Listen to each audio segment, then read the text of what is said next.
चलिए आज का जो मेरा सेशन है वो ज्योमेट्री के ऊपर है, ठीक है।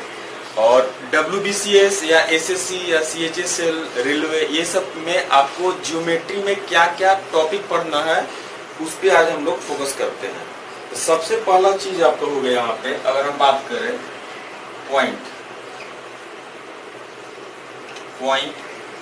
ठीक है, जस्ट इंट्रोडक्शन। इसके बाद लाइंस, इसके बाद आपका हो गया एंगल्स,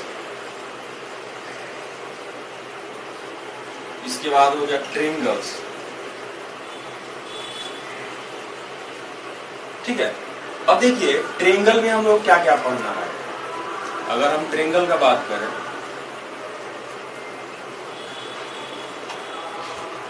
तो यहां पे सबसे पहले आ गया equilateral triangle,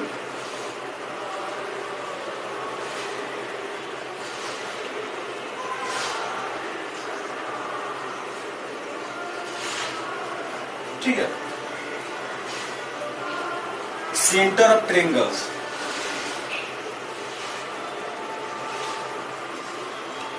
centre of triangle, ये सेंट्रोइड, इन सेंटर, सरकम सेंटर, ऑर्थो सेंटर, ठीक है। और उनके बीच में क्या है, रिलेशन क्या होता है, वो सारा चीज पढ़ना है। Relation between sides and median of triangle, relation between sides and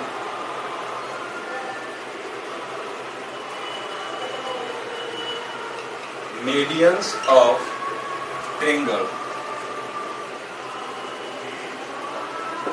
ठीक है। right angle triangle and its properties, right angle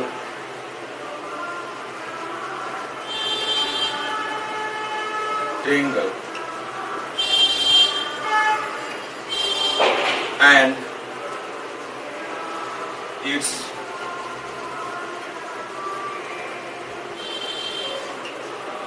properties, ठीक है। और ट्रायंगल तो पढ़ना ही है, उसका टाइप्स भी पढ़ना होगा आपको, जैसे इक्विलैटरल, आइसोसेल्स, स्केलर, ये सारा चीज, ठीक है। अब इसके बाद जो आपका है क्वाड्रिलेटरल,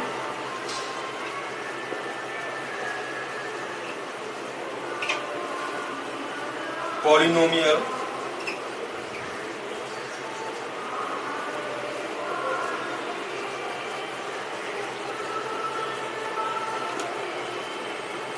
सर्कल्स,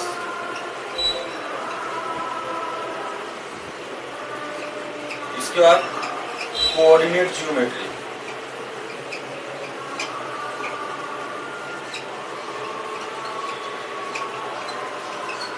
ठीक है।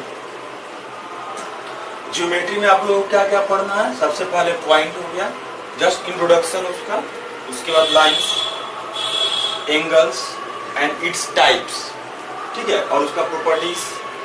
ट्रायंगल, ट्रायंगल के बारे में इतना सारा, ट्रायंगल, उसका टाइप्स, टाइप ऑफ ट्रायंगल, उसका प्रॉपर्टीज। इक्विलैटरल ट्रायंगल पे हम लोगों को ज्यादा फोकस करना होगा क्योंकि इससे बहुत सारा क्वेश्चंस आता है। उसके बाद सेंटर ऑफ ट्रायंगल, जैसे सेंटर ऑफ ट्रायंगल, ट्रायंगल का 4 सेंटर हो गया, सेंट्रोइड, ऑर्थो सेंटर, सरकम सेंटर, ठीक है। और relation between sides and medians of the triangle, ठीक है। Right angle triangle and its properties, ठीक है। इसके बाद आपको कोऑर्डिनेटरल्स एंड उसका टाइप्स एंड उसका प्रॉपर्टीज, पॉलिनोमियल्स, सर्कल से भी अच्छा खासा क्वेश्चंस आता है, और आ गया कोऑर्डिनेट ज्योमेट्री, ठीक है। तो यहाँ पे सर्कल से ठीक ठाक ही क्वेश्चंस आता है और ट्रायंगल से भी ज्यादा आता है आपको। ट्रायंगल का ये सारा चीज अच्छे से पढ़ लीजिएगा तो बहुत सारा आता वहां से है, ठीक है। कोऑर्डिनेटर से भी आता है, ठीक है। तो ये आपका क्या है, ज्योमेट्री का पूरा क्या हो गया, सिलेबस हो गया, ठीक है। और भी जो जो इसमें पॉइंट्स और कुछ ऐड करेंगे, और जितना सारा आपको जो है प्रीवियस ईयर का एसएससी में आया हुआ है, चाहे वो टायर 1 हो या टायर 2 हो सारा चीज पे अगर आपका कमांड हो जाएगा टाइप वाइज, तो फिर ज्योमेट्री में आपको प्रॉब्लम नहीं होगा। तो ज्योमेट्री में सबसे पहले थ्योरी पे कमांड करना बहुत जरूरी है। तो हम थ्योरी बताते जाएंगे, अब उससे रिलेटेड क्वेश्चंस जो कि प्रीवियस ईयर में आया हुआ है वो सारा हम यहाँ पे डिस्कस करते रहेंगे। तो आप लोगों का कॉन्सेप्ट क्या है, क्लियर होते रहेगा। ठीक है, यानी कि पहले हम थ्योरी बताएंगे और थ्योरी बताने के बाद आपको उससे रिलेटेड जो क्वेश्चंस आया हुआ है उसको हम डिस्कस कर देंगे। ठीक है, चलिए ये पॉइंट क्या है। पॉइंट के बारे में अगर हम बात करें तो point has no dimension, that is no length, no breadth and no height. ठीक है, सपोज ये एक पॉइंट है तो इसका कोई क्या है, डायमेंशन नहीं है, माने इसका लेंथ, ब्रेथ और हाइट नहीं है। ठीक है, चलिए अब दूसरा पॉइंट क्या है, we can draw infinite number of lines through a point. एक पॉइंट से हम लोग इनफाइनाइट नंबर ऑफ लाइन को क्या कर सकते हैं, ड्रॉ कर सकते हैं। ठीक है, सपोज ये एक पॉइंट है, तो यहाँ पे हम ऐसे इस पॉइंट से होते हुए इनफाइनाइट नंबर ऑफ लाइन को ऐसे हम ड्रॉ कर सकते हैं। ठीक है, तो ये कभी कभी एग्जाम में ये डायरेक्ट मतलब पूछ देता है ऑब्जेक्टिव में, कहीं पे रेलवे एग्जाम देने गए या एसएससी का एग्जाम देने गए तो कभी कभी डायरेक्ट ये सब पूछ सकता है। तो पॉइंट के बारे में आप 2 पॉइंट आप ध्यान रखिएगा। ठीक है, पहला क्या है कि point has no dimensions, that is no length, no breadth and no height. अब दूसरा क्या है कि we can draw infinite number of lines through a point. ठीक है, एक पॉइंट से हम लोग इनफाइनाइट नंबर ऑफ लाइन्स को क्या कर सकते हैं, ड्रॉ कर सकते हैं। और एक तीसरा पॉइंट भी यहाँ पे है कि the addition of all the angles, addition of all the angles through a point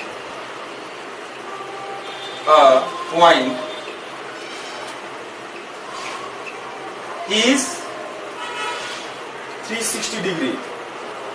ठीक है, यानी कि एक पॉइंट पे जितना सारा हम लोग लाइन ड्रॉ किए, अब जो भी एंगल बना यहाँ पे दिस एंड दिस, तो सबको अगर ऐड करेंगे तो 360 डिग्री बनेगा यहाँ पे। जैसे ये एंगल 1 हो गया, ये एंगल 2, ये 3, ये 4, ये 5, ये 6, 7, 8। तो 1 2 लेके जैसे angle 1 plus angle 2 plus angle 3 plus angle 4 plus angle 5 plus angle 6 plus angle 7 plus angle 8, वो कितना होगा 360 डिग्री। ये 3 आपका पॉइंट से रिलेटेड बेसिक पॉइंट हो गया। ठीक है, चलिए यहाँ पे ध्यान दीजिएगा, अगर हम लाइन के बारे में बोलेंगे तो लाइन हैज, यहाँ पे बोला जा रहा है कि line has no starting point,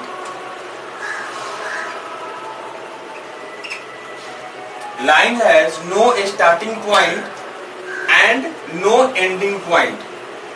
यानी कि लाइन का कोई स्टार्टिंग एंड एंडिंग पॉइंट नहीं होता है सब। अब उसको हम लोग कैसे ड्रॉ करेंगे, ये A B is a line.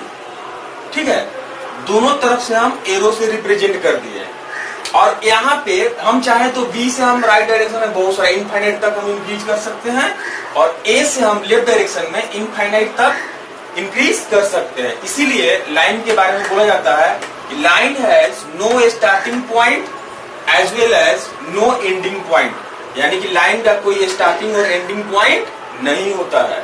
चलिए अब यहाँ पे देखिए रे के बारे में बोला जाए तो रे हैज स्टार्टिंग पॉइंट। ठीक है, रे का स्टार्टिंग पॉइंट होता है, जहां से स्टार्ट करता है वो एक पॉइंट है। Ray has starting point but no ending point, लेकिन इसका कोई एंडिंग पॉइंट नहीं है। ठीक है, यानी कि रे के बारे में बोला गया है कि रे को जहां से हम कहीं एक प्लेस से स्टार्ट किए लेकिन उसका कोई एंड नहीं है, इसलिए बोला गया है कि ray has starting point but no ending point. ठीक है, यानी कि यहाँ पे स्टार्टिंग पॉइंट है और ये क्या है, एंडिंग पॉइंट। इसको बोल सकते हैं स्टार्टिंग पॉइंट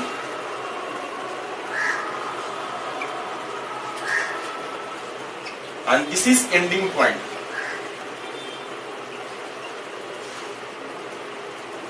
ठीक है। अब देखिएगा लाइन सेगमेंट। लाइन सेगमेंट क्या है कि line segment has starting point as well as ending point. यानी कि लाइन सेगमेंट का स्टार्टिंग पॉइंट भी होता है जहां से स्टार्ट किया वो, और एंडिंग पॉइंट भी होता है जहां पे वो एंड किया। तो इसको हम लोग ए को बोलेंगे स्टार्टिंग पॉइंट,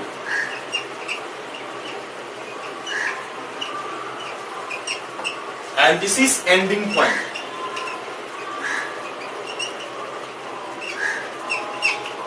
ठीक है।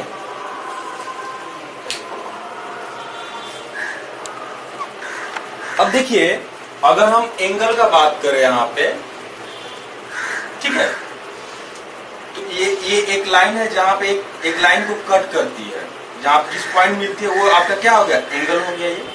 ठीक है। अब एंगल आपको ज्यादा ध्यान नहीं रखना उतना है, लेकिन यहाँ पे क्या हो गया आपको मेनली 3 टाइप का एंगल के बारे में आप ध्यान रखिए। एक्यूट एंगल, यानी कि जिस एंगल का वैल्यू 0 से लेके 90 तक हो वो क्या हो गया, एक्यूट एंगल। दूसरा क्या हो गया, राइट एंगल, जहां पे थीटा का वैल्यू कितना हो गया, 90 डिग्री। फिर क्या हो गया, ऑब्ट्यूस एंगल, 90 से लेके 180 तक के मिडिल में जो भी आपको आएगा एंगल, उसको क्या बोलेंगे, ऑब्ट्यूस एंगल। ठीक है। Complementary angles, complementary angles, the addition of 2 angles, अगर 90 डिग्री है तो क्या होगा, कॉम्प्लीमेंट्री एंगल, यानी कि 2 एंगल का एडिशन अगर 90 डिग्री है तो उसको हम क्या बोलेंगे, कॉम्प्लीमेंट्री एंगल। नेक्स्ट आते हैं सप्लीमेंट्री एंगल, यानी कि 2 एंगल का एडिशन अगर कितना है, 180 डिग्री है, 20 प्लस 20 दोनों को ऐड करेंगे तो 180 डिग्री होगा, तो उसको क्या बोलेंगे, सप्लीमेंट्री एंगल। एंगल के बारे में और भी हम बताएंगे, जैसे जैसे उसका सम्स वगैरह आते रहेगा एंगल्स के बारे में और भी डिस्कशन करते रहेंगे। तो यहाँ पे हम लोग एंगल के ऊपर ज्यादा समय नहीं देते हैं। तो जो आपको बेसिक जानना है ये 3 चीज, acute angle, right angle, obtuse angle. Acute मतलब क्या हो गया, जो एंगल 0 से लेके 90 तक के मिडिल में क्या होता है, वैरी करता है, वो क्या हो गया, एक्यूट एंगल। राइट एंगल क्या हो गया आपका, थीटा का वैल्यू जहां पे 90 डिग्री है वो क्या हो गया, राइट एंगल। अगर हम ऑब्ट्यूस का बात करें तो आपका 90 से लेके 180 के मिडिल में जितना सारा एंगल्स हो गया वो क्या हो गया, ऑब्ट्यूस एंगल। कॉम्प्लीमेंट्री एंगल, यानी कि एक 90 डिग्री का एक एंगल ऐसे बना लीजिए और यहाँ पे बीच मिडिल में से क्या है, एक 2 लाइन यहाँ से ऐड कर दीजिए। दोनों को जब ऐड करेंगे तो θ1 एंड θ2 ये क्या हो गया, कॉम्प्लीमेंट्री एंगल, यानी कि here θ1 and θ2 are complementary to each other, ऐसे ही बोल सकते हैं हम लोग। सप्लीमेंट्री एंगल, एक लाइन ड्रॉ किए और एक लाइन के ऊपर एक पॉइंट पे अगर एक साइड में आपको जो भी एंगल बना, दिस एंड दिस 2 एंगल बना यहाँ पे, तो दोनों एंगल का एडिशन क्या है, 180 डिग्री होगा, क्योंकि वो एक लाइन पे बना है। और θ1 एंड θ2 हियर θ1 and θ2 are supplementary to each other. ठीक है। और here θ1 and θ2 are complementary to each other. अभी तक हम लोग एंगल के बारे में इतना जाने, इसके बाद जैसे जैसे और भी मतलब एंगल का एप्लीकेशंस आते रहेगा आपको हम बताते रहेंगे। तो अभी तक के लिए यही, ठीक है। चलिए next,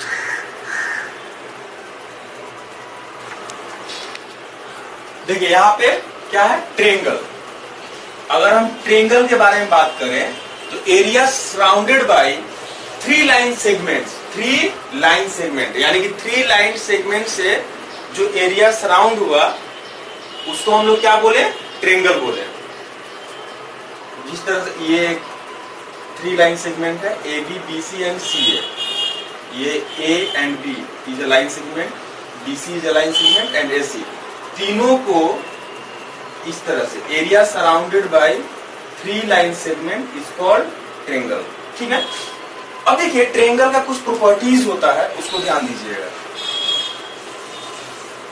the addition of all angle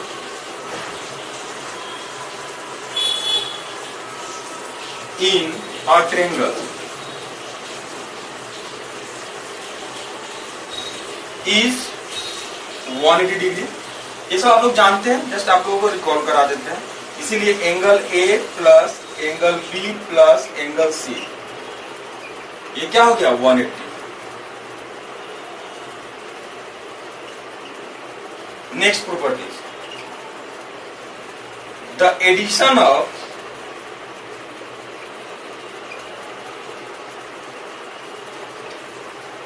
two sides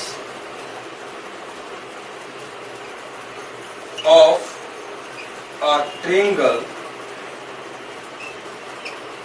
is always greater than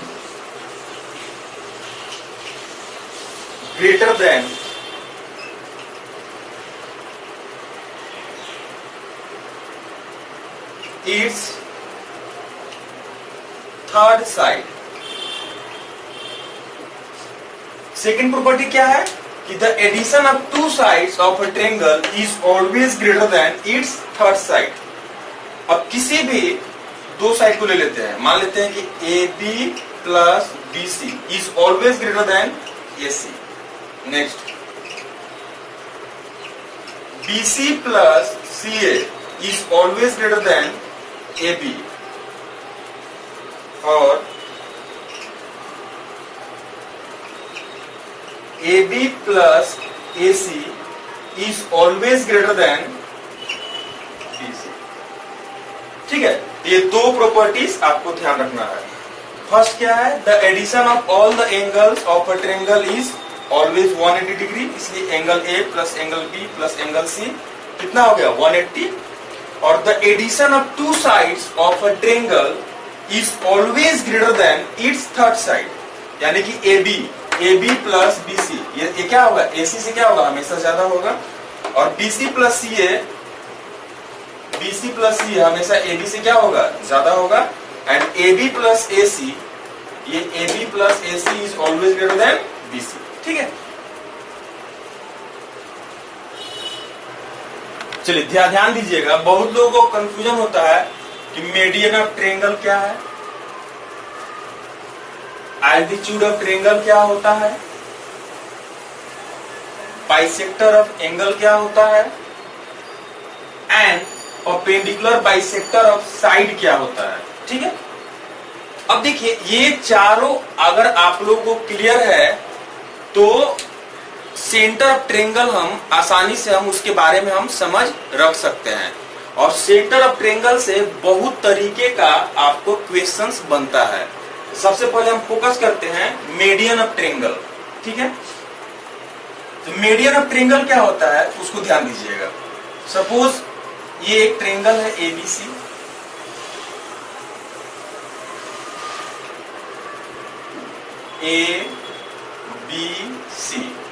ABC is a triangle, और ये जो BC का सपोज मिड पॉइंट अगर D है, BC का मिड पॉइंट क्या है D है। ठीक है, अब इस मिड पॉइंट को अगर हम A से मीट करा दिए, वर्टेक्स A से मीट करा दिए, तो this is called here AD is called median. ठीक है, फिर सुनिएगा, सपोज ABC एक ट्रायंगल है, और BC का जो मिड पॉइंट है वो क्या है D है। BC का मिड पॉइंट क्या है D है, और इस मिड पॉइंट को इसके अपोजिट वर्टेक्स हम मीट करा दिए, तो जो AD मिला, AD is the median of triangle ABC। ठीक है, अब यहां पे देखिएगा, अब इस तरह से दो और मीडियन मिलेगा। सपोज यहां से आपको अब AC का मिड पॉइंट मान लेते हैं E है। ठीक है, तो AE इज इक्वल टू क्या मिलेगा EC, तो ये भी एक मीडियन हो गया, B मीडियन होगा, और एक CF।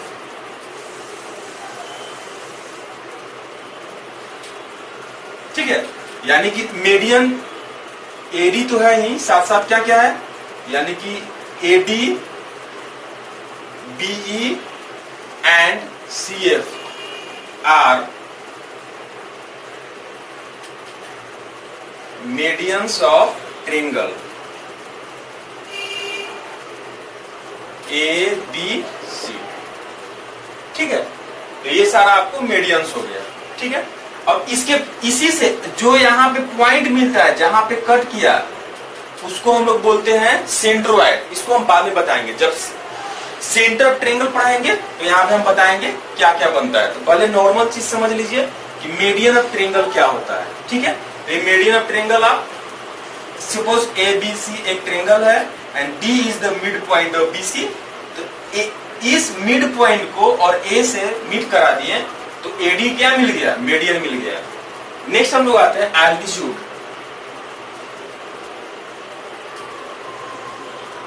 Suppose A B C एक ट्रायंगल है और वर्टेक्स ए से बीसी पे जो हम परपेंडिकुलर ड्रॉ किए हैं, इस परपेंडिकुलर जहां पे ये मीट करता है, तो यहां पे सपोज यहां पे मीट किया, ठीक है। तो एडी क्या हो जाएगा, altitude. Here AD is altitude, ठीक है। यानी कि ये क्या है कि इसको हम लोग ऐसे लिख सकते हैं, एडी परपेंडिकुलर टू बीसी। अब यहां पे जरूरी नहीं है कि बीडी इक्वल टू सीडी, ऐसा कोई जरूरी नहीं है, ठीक है। अब देखिए BD is equal to CD हो भी सकता है। वो कब होगा, जब ट्रायंगल इक्विलेटरल हो। ये सब पढ़ाएंगे हम।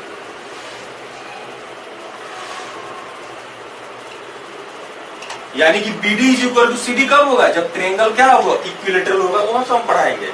अब ट्रायंगल जब स्केलन है तो ये इक्वल नहीं भी हो सकता है, ठीक है। चलिए नेक्स्ट, यानी कि ये इक्विलेटरल होगा या आइसोसेल्स में भी होगा।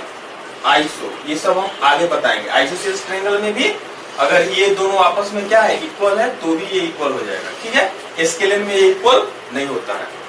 तो अब सबसे पहले हम एल्टीट्यूड के बारे में बात करें। तो एल्टीट्यूड क्या हो गया आपका, कि ट्रायंगल क्या है, ए बी सी एक ट्रायंगल है और एडी से लेके हम बीसी पे क्या किए, परपेंडिकुलर ड्रॉ किए, माने एडी परपेंडिकुलर टू बीसी, तो एडी इज द एल्टीट्यूड, ठीक है। Bisector of angle. Next,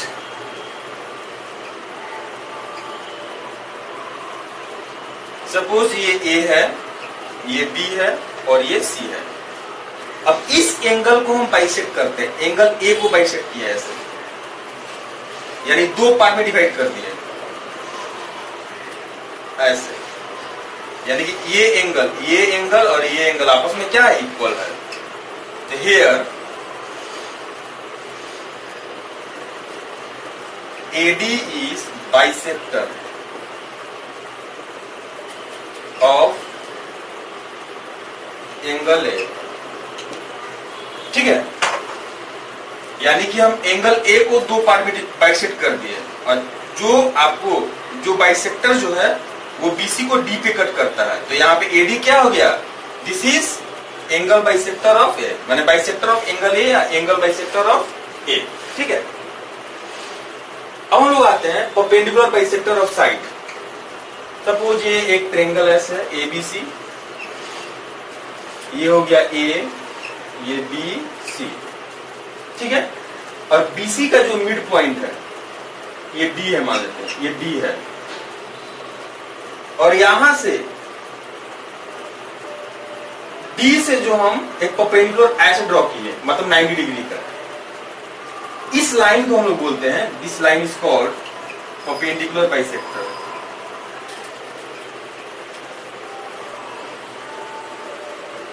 bisector of side, ठीक है। तो ये आप इन चार के बारे में देखें, median of triangle, altitude of triangle, bisector of angle and perpendicular bisector of side, ठीक है।